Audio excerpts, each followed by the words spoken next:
when I embarked upon the process, I mean, it wasn't even like deep in the process. It was like literally the first day that I was supposed to be writing this book. And I spent the entire morning and early afternoon sitting on my couch, sobbing, like paralyzed by fear.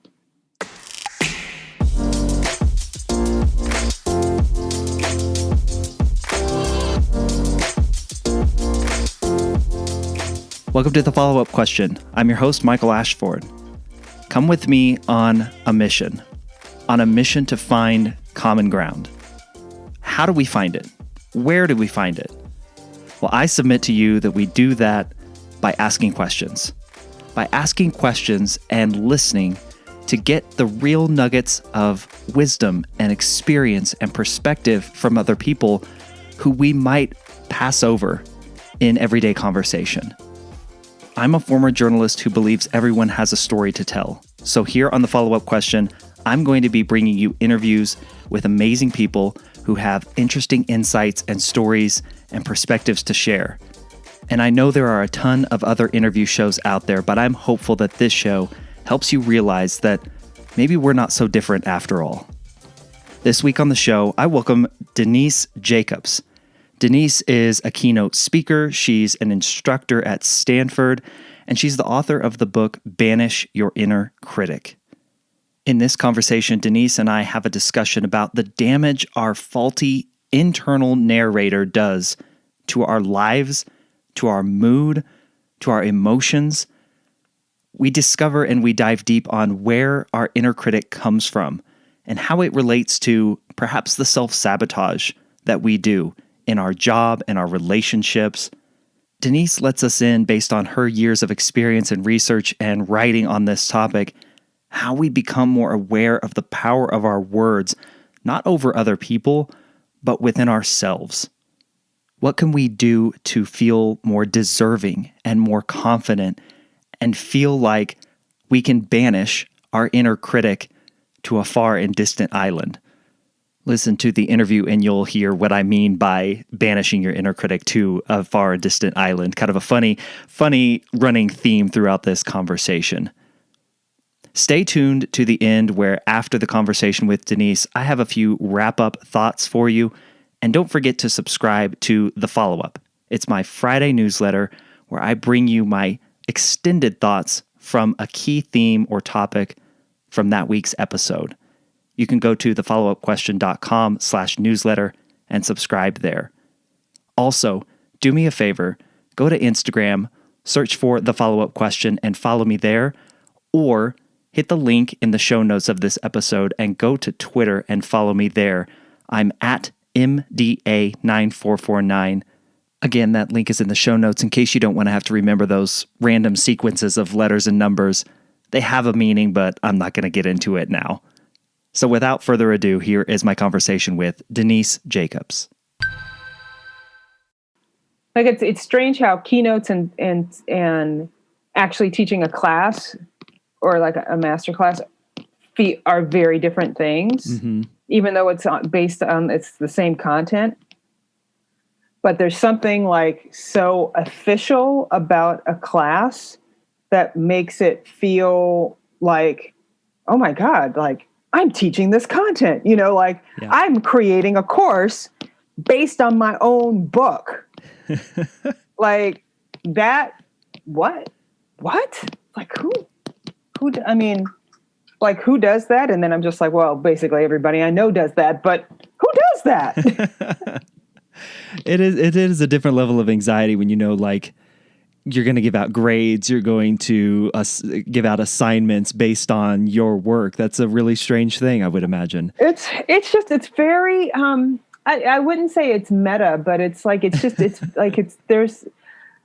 don't think it's cognitive dissonance so much as, I mean, I guess in some ways it is because, as an instructor, I used to teach web design and web development at a community college. And, I was always using somebody else's books. So, and, when you go to school, when you're in university, it's like you're always using somebody else's It's like those are the people. The other people have written the definitive guide or the definitive reference for whatever it is that you're studying.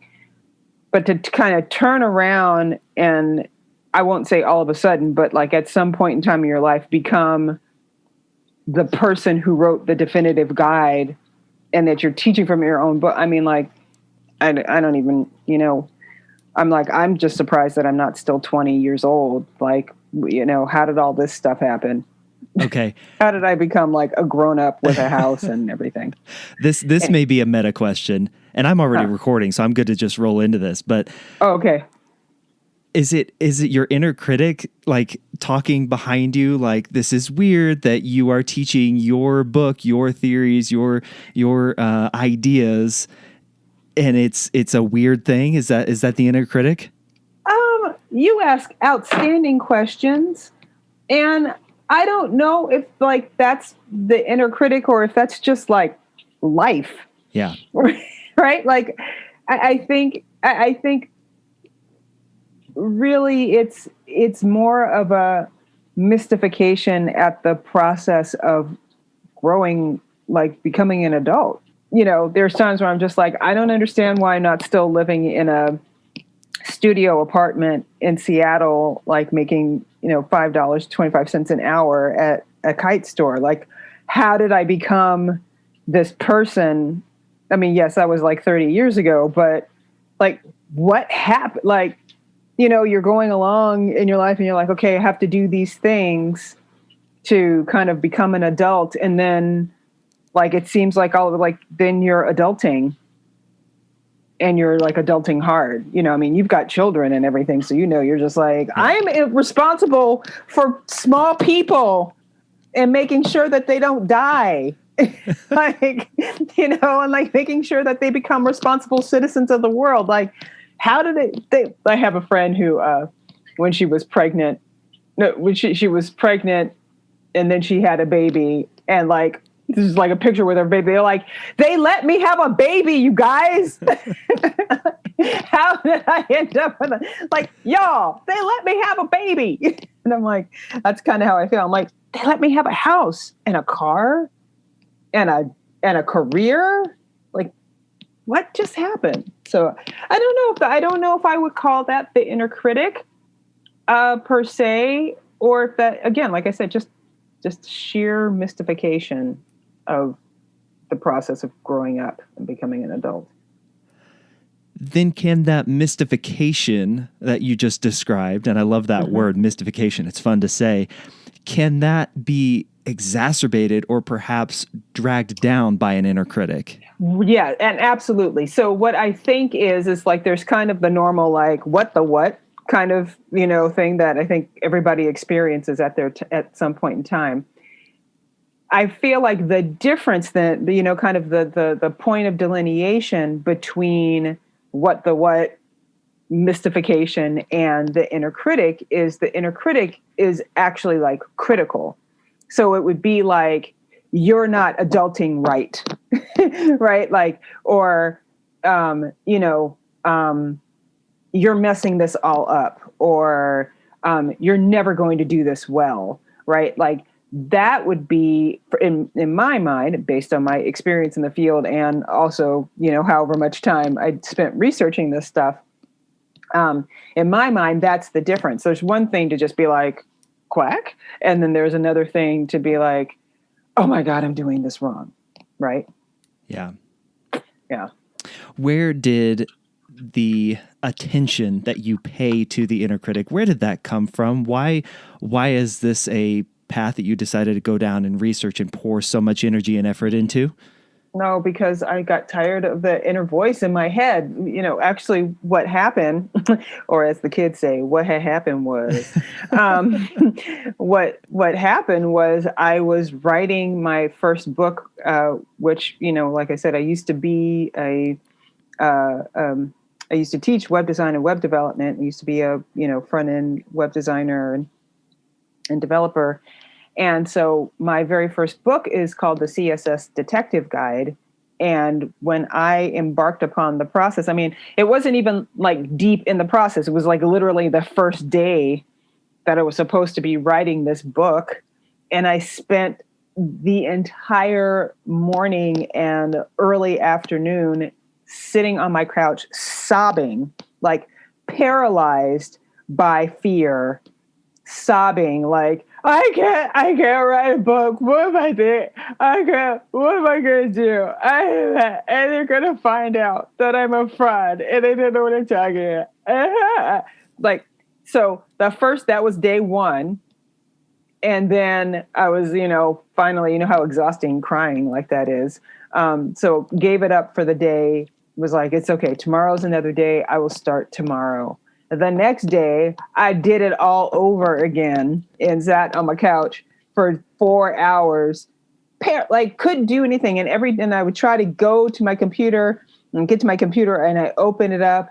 And then as soon as I basically put my fingers on the keyboard, I'd start crying again. And I finally sent this email to this women's in tech group that I was part of called Digital Eve. And I was like, look, y'all, I got this book deal, this contract and everything. And I feel like this should be somebody else's book, and everybody's going to find out that I'm a fraud. And what if I'm not as good a writer as I thought I was? And what if the book isn't good enough? And what if I'm not good enough? Right. And that basically was in the process the entire time. 9 months. You imagine 9 months feeling like that every single bleeding day? And so it got so bad after a point that I was just like, okay, you know what? I'm going to go to the Googles and I'm going to see what I can do to get over self-doubt, because this is ridiculous. Like I'm 4 months into this and I'm still paralyzed by this stuff.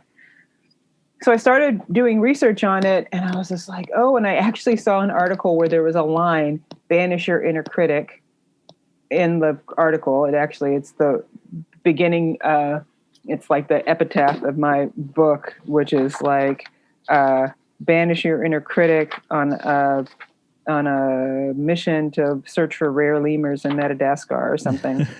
Banish your inner critic to Madagascar on an expedition to search for rare lemurs. And I was like, banish your inner critic. That sounds great. And so, I kind of I started working with that, like the idea, like I just need to silence this thing. I need to work on tricking it and, distracting it and everything so I can get this done. And that's how I got into it, because I didn't, at that point in time, I didn't even know it had a name. I didn't even know that it was like this thing. But then it was making me coffee in the morning. Like sit down, wake up in the morning, was like, here's your cup. And I was just like, thanks. What do you got to say to me today? Well, I was thinking that you're really in over your head. And I was also thinking that this is going to be a crappy chapter. And I don't even know why you're doing this. So, thanks. Drink the coffee. Denise, as you were exploring that, did you find where it comes from? Like, where does that voice, where's its foundation? Where does it get its birth? Well, so basically it gets its birth, early on in childhood. It's basically a psychological construct that is created as a form of self-defense. So I'm sure you can think back to this when you were a kid and you were minding your own business, and then some, parent or teacher or older sibling or even a peer said some, comment to you that was really critical and really hurtful. And it came out of nowhere. Like you weren't even doing any, you weren't even acting up or anything. And there's like, well, you're like always going to be like really awkward. But wait, what? I'm sorry. I didn't, what did I do to warrant that comment? Right. And so it takes, your brain takes all of these comments and stuff and says, okay, what do I need to do to not have that happen again? What do I need to do to not experience rejection? What do I need to do to be accepted by the group?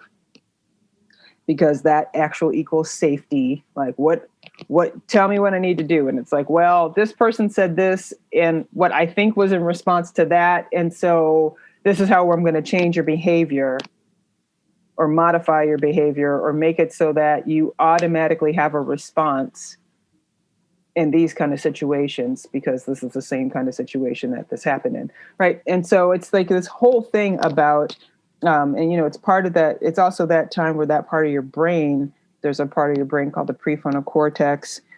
That part of your brain is also developing really rapidly. And that's the whole kind of part of your brain that is in charge of self-judgment, behavior modification, and basically is what makes us basic kind of like civilized individuals, so to speak. But, it works too well. It's way too good at its job. I mean, it's a psychological construct. In some ways, I think about it and I think, like when you see children dressed up as authority figures, like kids in cop uniforms, but the cop uniform is too big and the hat is, falling over their eyes and the shoes are too big, or, like the stern librarian. And you could imagine like, oh, little girl or little boy, like, like dressed and the glasses are too big and the dress is too big and the, stockings are hanging off and everything. And it's like trying to imitate these authority figures, but still doing it from this childlike perspective, right? This is what these authority figures do. I'm just playing along because, and if you've ever seen, and I don't know if your kids are at this age, but if you've ever seen a kid reprimand another kid based on what they've seen the parent or a teacher or whatever do, same thing. It's really interesting. I never actually have described it in that way before. Hey, I love that. First time. I know we're talking about inner critic, but something you just said really resonated with me, especially as a parent, and I'm sure a lot of the listeners as well. It's the words that we speak to others that begin to, as we use the vernacular, give it birth. How do we become more aware of the sheer power that our words have? Like you're talking a lifelong inner critic because of stuff that happens, stuff that is said very early on in your development. How do we become more aware of the power of that? I think it's, I mean, one of the things is, I think a lot of people can relate to this. I mean, if you think about what you would have wanted to hear when you were younger, right? Like what you heard when you were younger that created your own inner critic. And what kind of things would you have wanted to hear instead? Or what kind of things would you want to hear to counter that voice, right? Say those things to other people.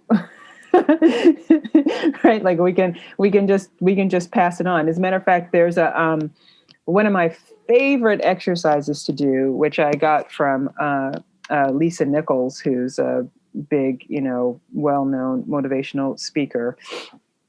I went to a workshop of hers years and years ago, and she did this exercise, which she didn't give it a name. I call it give what you didn't get. And so you have people split into two groups, and there's one group who I call the receivers, and they stand there and they'll just stand around a room. This is back in the days when you could actually do this kind of thing in person, where they stand around the room and with their eyes closed, and then the givers go around to each person and they tell them something that they would have wanted to hear themselves. So the giver gives something that, like, so if you're a person who was always told, well, money doesn't grow on trees, which is ironic because paper money actually does grow on trees, but that's a different point. But somebody who just says, well, it's going to be really hard for you to be successful. And what you wanted to hear was, you know what, you can do anything you put your mind to, right? Then that's what you would tell all the people or any of the thing. You would go up to every person and whisper in their ear, you can do anything you put your mind to.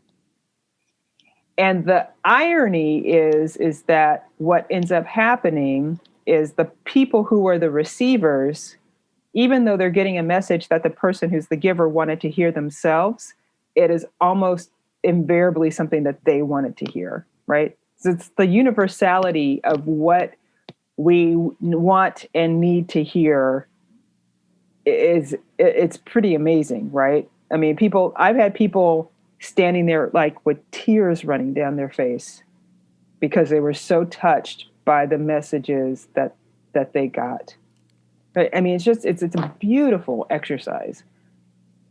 As you were doing, that Google search and you came across Banish Your Inner Critic and starting to dig into this, what was an aha moment for you?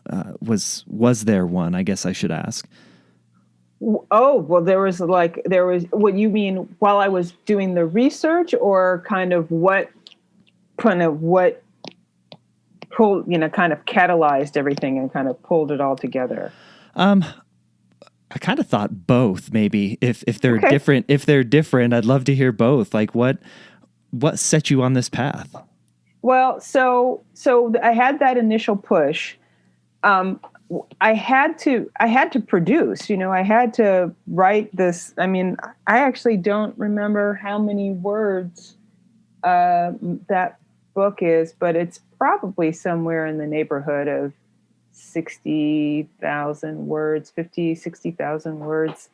And I was, I had originally given them a 4.5 month schedule, which had I actually talked to anybody who writes a book, they're like, it takes 9 months, just at least 9 months to write a tech book, quit playing. And I was like, I'll have to do it in like 4 minutes. It won't take long at all. And so the whole time I felt like I was behind schedule and everything. I really had to produce a lot in a little bit of time, or what felt like, especially at the very end. And so what was interesting was kind of at the end, because or kind of the end of the process, or, the last like 2 or 3 months of writing the book, I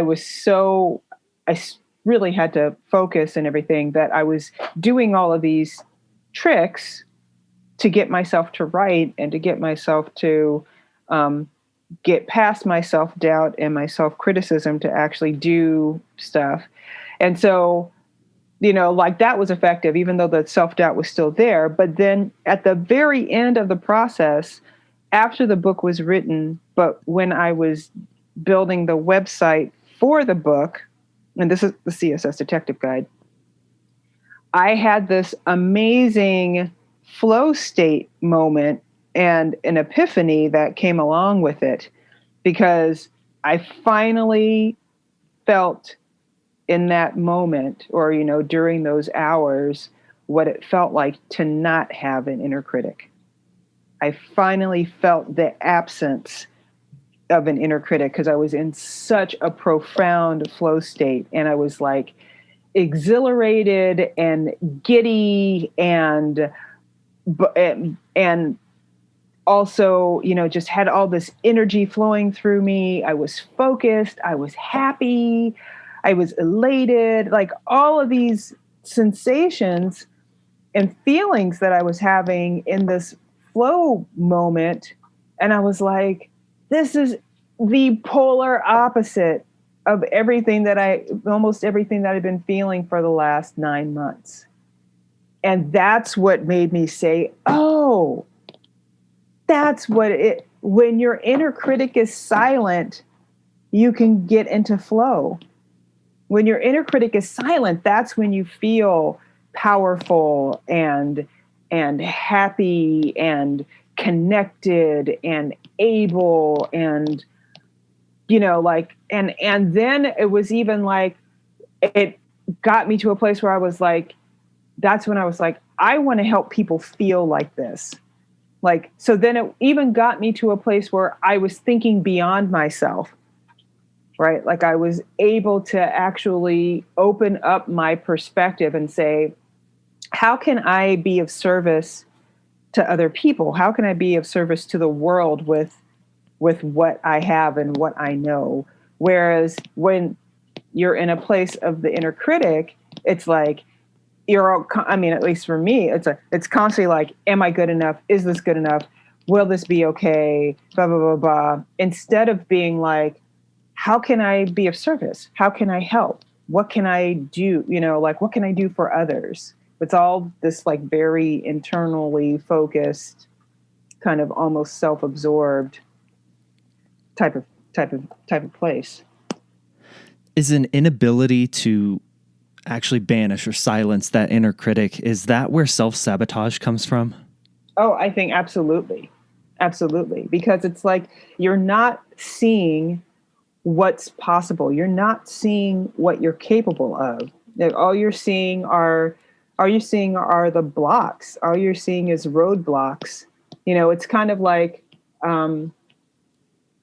when streets are closed off and you feel like there's no place to go, but there's almost always some place to go, right? There's almost always a path somewhere. It may not be the path that you thought it was, or it may not be what you were looking for, but there's always a path. And I think that when you are only seeing limitations in yourself, if you're only seeing criticisms in yourself and from outside of yourself, then of course you'll self-sabotage, right? You'll sabotage your own efforts because you're like, what's even the point? What's the use? And do I even deserve it? Whereas, what had you done to get to that point where you said you were in that flow state? You were feeling happy and uninhibited, to use that word. Like, what had led up to that point to feel that way and to get to that state? Well, when there's a few things that I feel like I can attribute it to. The main one was finally feeling deserving and feeling confident. So, when I was writing the book, I had to created these example websites, to, like, it's, single page, but, I did the HTML and the CSS, I designed them all and stuff. And I just remember at the beginning being like, am I a good web designer? Do I like to think that I can design, but am I actually really a good designer? And all of these questions and stuff. And what ended up happening was every example was better than the previous one. And then I started, pushing myself and, like challenging, like, let me try to use this. Let me try to do this. Let me try to do that. By the time I got to building my own website and everything, and by the time building the website for the book, and also by this point in time, I had not only finished Banisher Inner Critic, finished the CSS Detective Guide. I had also written a chapter because I was co-authoring another book, as one does when you're writing a first book, apparently. And so I had written like a chapter that was going to be in this other book. The books actually were published within a month of each other. By the time I got to doing the website for CSS Detective Guide, I was like, look, if I'm still questioning whether or not I'm a creative person after having written like a 60,000 word book and having done all the coding and the CSS and the design and writing about troubleshooting code in story format, I was like, if I still am questioning that I'm creative, I literally haven't been paying attention to the last 9 months. And so there was this moment where I was like, I'm creative. I am a really creative person.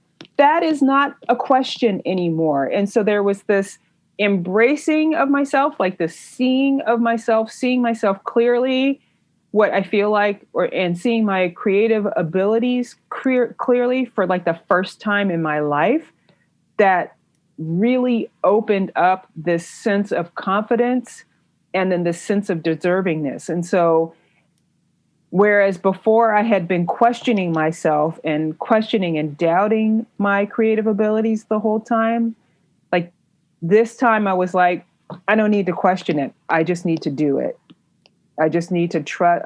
So there was like the self-confidence and the self-trust that was present that hadn't been present before.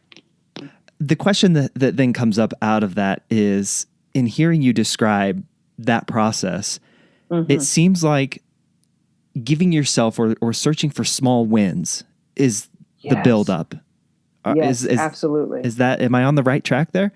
I think part of it is that, but I think also it's definitely acknowledging the small wins.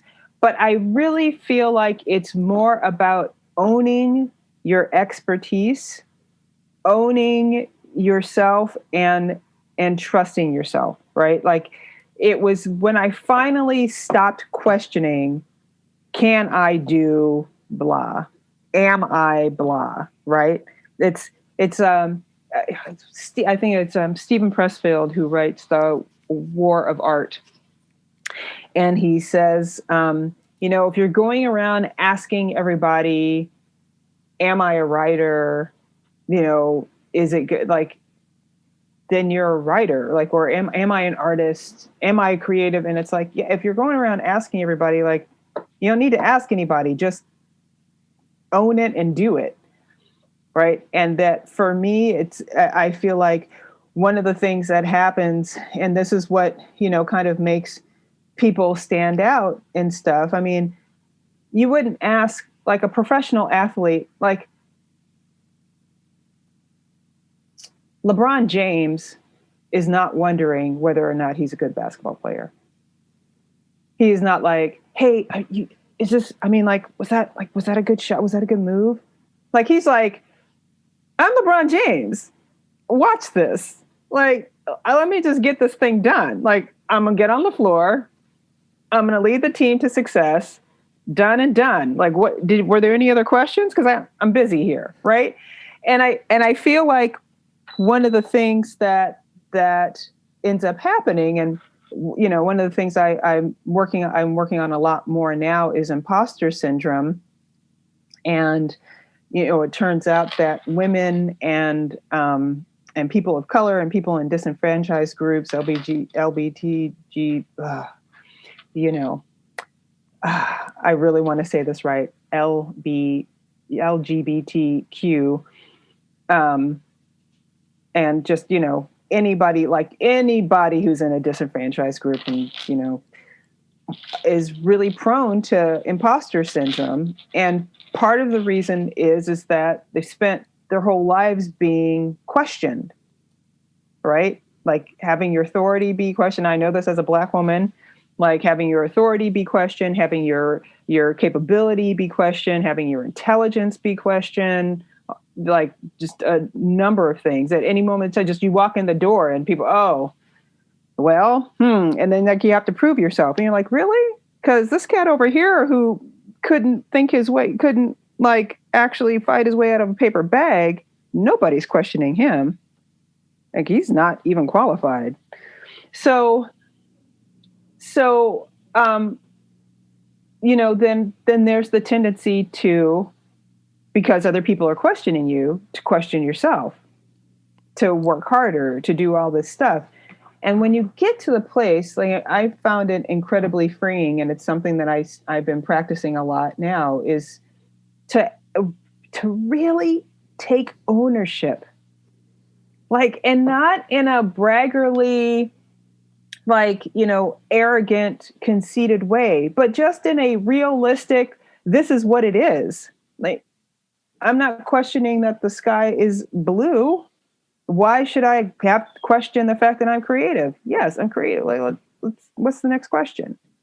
Right. And the same thing. So I think that is an incredibly powerful place to come from. And when you come from a place of not questioning yourself, then you can actually get the work done. What do you think of fake it till you make it? Yes, I feel like that is, again, fake it till you make it.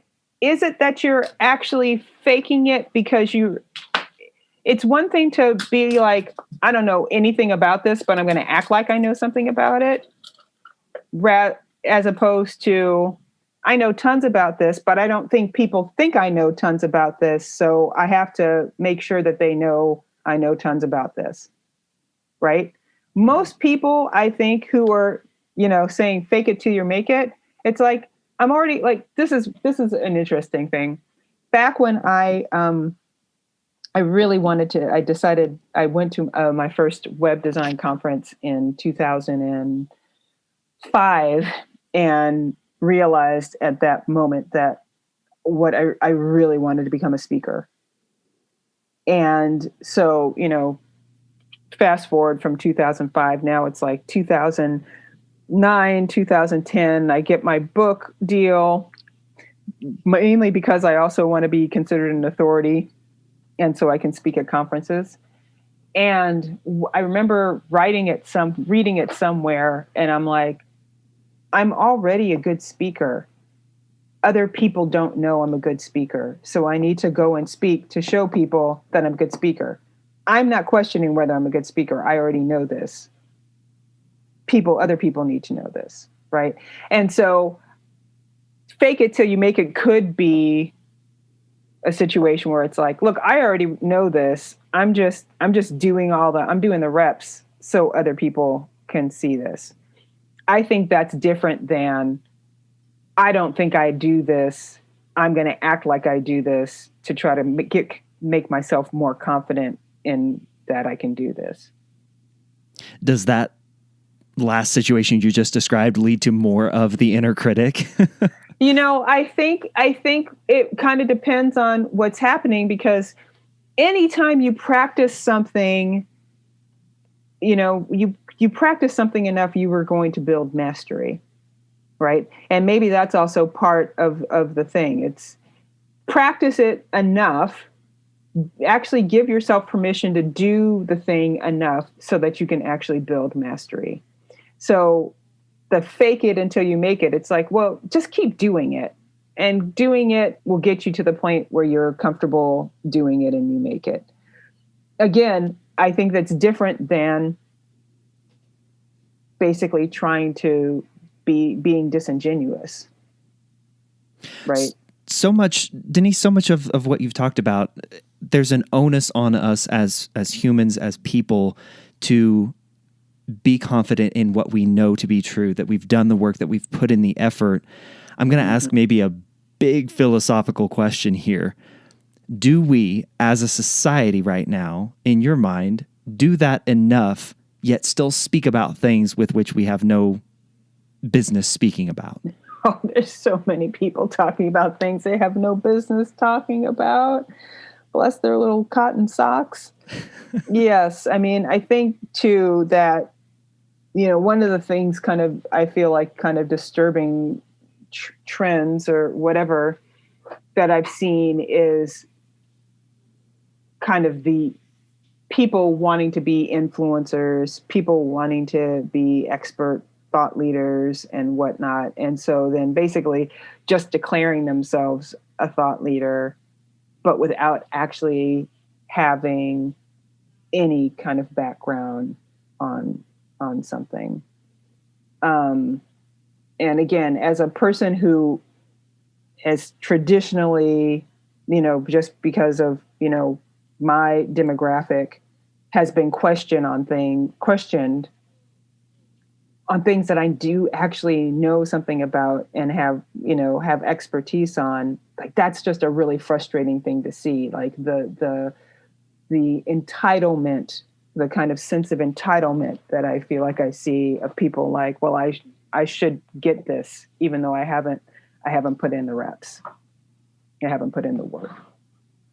I'd love to get a sense of the reps, the work that you put in to become an expert in this space and in dealing with the inner critic, so much so that you're teaching a continuing ed course at Stanford. Like that's an amazing achievement for anybody in any field. What were the reps that you put in to make yourself an expert in this space? Well, I feel like, first of all, I have been a perfectionist from an extraordinarily young age. And I don't know how many kids in high school would use like a T-square and like drafting tools to do their own typography for posters. Can I just tell you, I took a print class to make sure that I absolutely printed like perfectly. I just Oh, I love it. So you're like, actually, I did that. I had a little bit, maybe not on my like student council election posters, but right. So I mean, I again, like, this is something that I didn't realize until I started this process of writing my first book. But I've always had a really strong inner critic. I've always had a really strong sense of wanting things to be just right and wanting them to be perfect and all this stuff. And again, can't separate, part of that is definitely me and, my family of origin and all that stuff. And part of that is also, I think, the societal context that I've grown up in. And, so there's that part of it. Also really struggled with seeing myself as a creative person for up until like I was like in my early 40s when I wrote the book. Then once I discovered this whole kind of piece of creativity and creative flow and confidence and the inner critic, then I was just like basically obsessed with it and did so much research on the creative process, what it takes to be creative. And interestingly enough, almost everything that I read about getting rid of creative blocks led back to the inner critic and led back to it and led back to it. And so again, I poured myself into that. But as I was doing that, I was also started giving presentations on it, started conducting workshops on it, and like actually using the exercises that I found and some that I had developed myself to see this thing. And also, I actually, now that I think about it, even early on, before I even had words for this, I had started teaching soap making workshops, like handmade herbal soap making workshops. I read that. And during those workshops, what I saw was that people were really had so much kind of baggage around creativity and creating and what it meant to be creative and all this stuff. And that these workshops were this way for people to kind of unblock that creativity and to get in touch with it in a very safe way. And I used to refer to myself as like a creativity midwife.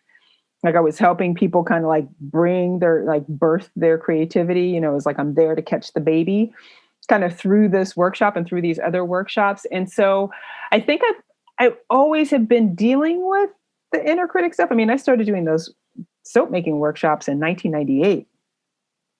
So that was a while ago. So just over time, and then, like I said, started doing the research for the inner critic stuff back in about 2011 and started talking about it and doing workshops and working with people. And I just kept seeing every time I would talk about the inner critic stuff, people it's not like they were asleep during my presentation, but they would like totally perk up and then come up to me afterwards and say, "Oh my God, it's like you were in my head," and this. And so just a lot of research and practice and working with people and seeing what resonates and seeing actually what works.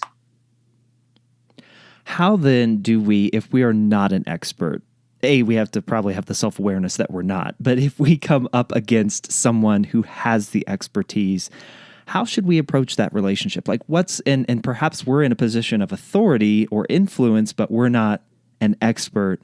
How should we deal through everything that we've been talking about to have a constructive conversation or a constructive relationship with someone who is an expert and we're not? Does that question make sense? Well, it does, but I offer this to you, and that is that everybody has some kind of expertise somewhere. Like there's nobody who has exactly your experience your perspective, your take on things. So I don't want people to leave this and say, I'm not an expert, whatever that means, because when is it, when do you get, when do you get the knighting ceremony that says, I dub thee an expert, you must kneel, now rise, like there's no place, like, when's it enough, right? When is it enough information? When is it like you're going to always be learning. You're going to always be building your expertise. You're always going to be, life is putting in the reps, right? So I don't want people to discount what it is that they do know. And I don't want them to discount what their experience is so far. And then when you meet an expert, I feel like, or, somebody who's a, so-called expert or self-proclaimed expert or whatever, to just have a conversation and engage with them and have it be like this exploration where it's like, hey, these are some thoughts or these are some ideas that I've had. I'd love to see what your take is on it.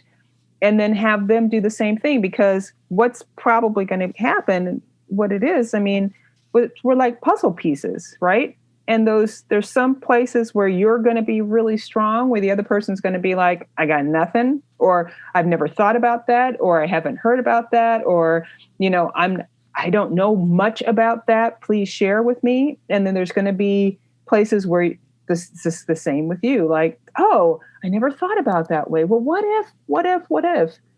And then that you can just use that to build each other up. This is a terrible question because it's a yes, no, but I want to get your thoughts on it based on what you just said. Would you agree then with the statement that true expertise is actually in the seeking of more knowledge rather than the accumulation of the knowledge that you have? I definitely, I honestly, I feel like it's both. I feel like it's kind of the nexus point of that, right? It's the point of being able to, and I think it's, what I would say is it's about the application of the knowledge that you have, right? It's one thing to have knowledge. It's another thing to be able to apply that knowledge and to disseminate it, right? I mean, a lot of people are sitting on a treasure trove of information that will never, go beyond the boundaries of themselves or maybe their lives, sadly. And a lot of that, I think, sometimes is because they dismiss their expertise as something that's meaningless or trivial or unimportant. And so I think it's that point of, you're like, okay, here I am where I am now. I know this much, and this much I'm like excited to share and put out into the world. And then I don't know this other stuff, and I'm excited to, sorry,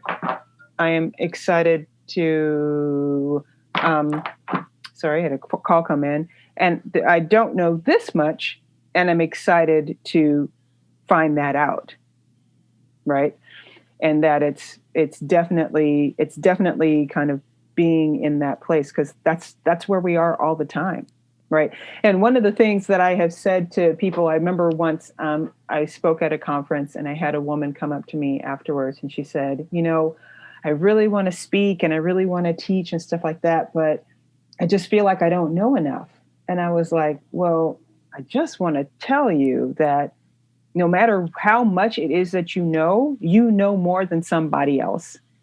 And so are you going to wait until you've accumulated all this knowledge, or are you going to be able to help somebody who's like one or two steps, so to speak, behind you in knowledge, who can truly benefit from what it is that you know right now? Not to mention the fact that if you get too far down the process, down the line, then it gets harder to be able to relate to the people 10 steps back,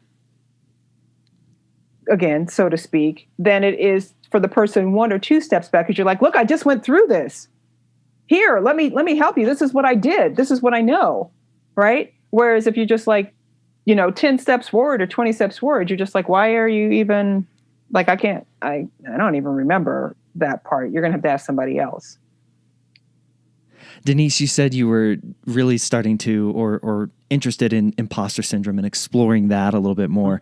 What's something new that you've learned as you've been diving into that about imposter syndrome?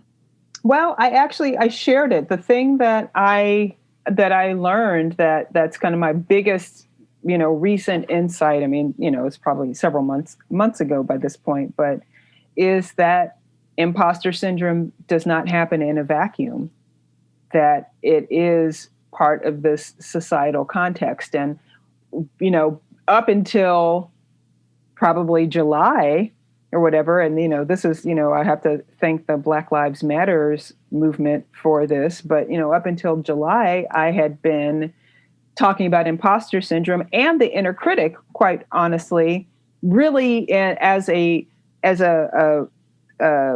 process and a phenomenon and something that needs to be dealt with on a personal and individual level. This is your, personal individual thing. This is like your own, psychological or, personal and professional development journey. And it's because of the experiences that you've had in your life that are, based on what's going on with you psychologically and emotionally. And then I read like two tweets that totally changed everything for me. The first one was where the woman said, I wonder if imposter syndrome is just a way to express as the psychological phenomenon how people have been treated poorly because of racism and sexism all of this time. And I was like, dang. And then the second one was, maybe you don't have imposter syndrome. Maybe you've just been treated like an imposter your entire career. And I was like, dang, like y'all about to get all up in my business. And then when I started thinking about it, I was like, yeah, I have. I mean, I've been in, like I said, I've been in a lot of situations where people, oh, you're really smart. Like what indicated to you that I wasn't, right? Like, why wouldn't I be smart? Or, oh my goodness, you're so well spoken. Oh my God, you're so articulate. Oh my God, you've got such a big vocabulary. I'm like, why wouldn't I? Oh, I remember because hundreds of years ago, I wasn't actually even allowed to learn how to read. So it's just like that has been like the biggest thing. And so, I've been using that as a tool to try to help people get a better grip on imposter syndrome, to contextualize it better, to see it better, and to see it as to like kind of have the indignance to be like, wait a minute, I don't need to take this on. Right. And to like actually to get some distance from it so that they can start to actually see themselves more clearly. That's one of my most recent kind of aha and insight into it. I love that. Denise, what is a question you wish you were asked more?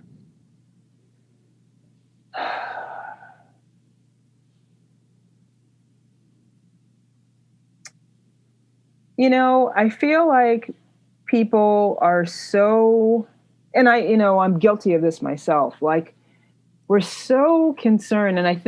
So first of all, I think this is a general kind of trend societal on a society level. I also feel like I'm very guilty of it myself.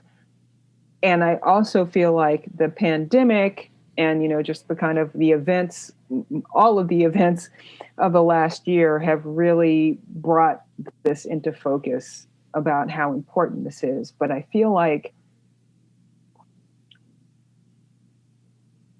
I wish we all could love ourselves more. I wish we could all take better care of ourselves. I wish we could do that so that we could have something to give to other people and take care of other people. But I feel like we need to start with taking really good care of ourselves. And definitely this work with the inner critic. It's like you just see people beating up on themselves so much, and it's like, what can I do to just be good to myself?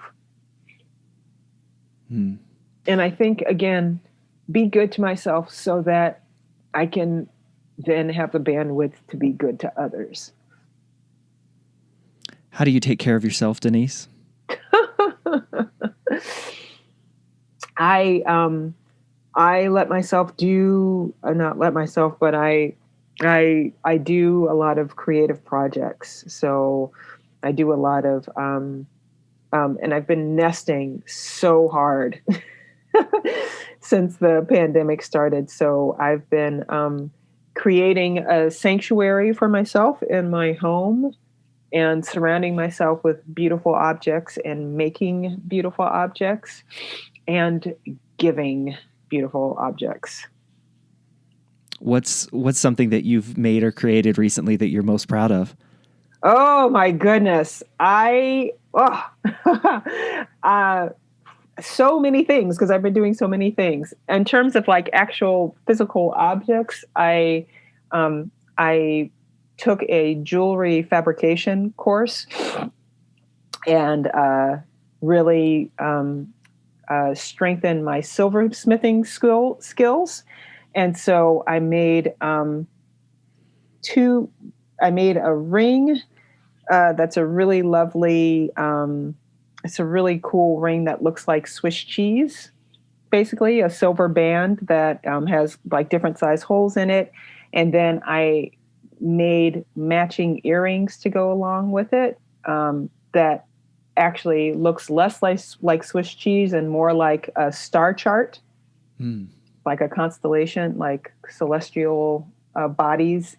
And then I had made the first time I took that course back in 2018, I had made a ring with an amethyst stone and I really loved it. And so I ended up making matching earrings for that. I made a pair of earrings for my housemate out of scrap pieces of silver that came together really well. And then I've also upcycled this wonderful cedar wood that I got from somebody for free on OfferUp, and I've used it to make wood slat facades on my house. And then I also got a garden gate and a trellis for the entrance of my backyard and a pergola. So I've been a busy bee. Beautiful. I love that. Denise, thank you so much for this and for your time and wisdom. I want to ask one last question. Yeah. For someone who is dealing with their inner critic just beating them down and listening right now, where do they begin? What's your advice to help them begin to banish it to the islands of Madagascar to search for rare lemurs? Like, where do they begin? So one of the things that I really tried to underscore in my book is that the inner critic is a product of habitual thinking. And it's, these kind of well-worn paths in your head. But we actually have more control and more of an ability to control our thoughts and manage our thoughts than we ever really think is possible.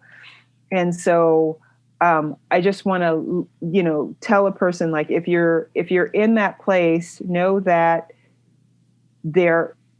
you have the capacity to start to choose different thoughts over the ones that you're thinking all the time. And you could actually literally rewire your brain and make it so that those inner critical thoughts aren't as strong as they were before. And so I think just knowing that you have the power to make that change, I think is really important, instead of thinking, I'm doomed, but thinking, oh, there's the possibility that I can change this, and then I can do this. Beautiful. Denise, how can people connect with you, follow along with your work, and stay in touch? So You can connect with me. You can follow me on LinkedIn. My LinkedIn profile, the Denise that I am is Denise R. Jacobs on LinkedIn. You can also follow me on Twitter. My handle on Twitter is Denise Jacobs. Same thing on Instagram, Denise Jacobs. And then if you want to connect with me on Facebook, my fan page is denisejacobs.com, all written out. Wonderful.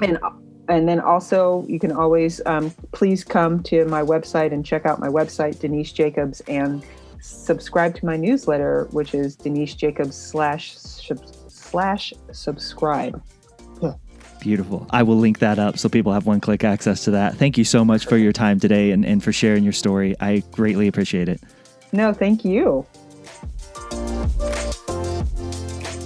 Ask yourself this week, what can I do to be good to myself? We've all heard the cliche, you can't fill up someone else's cup if you yourself are an empty vessel.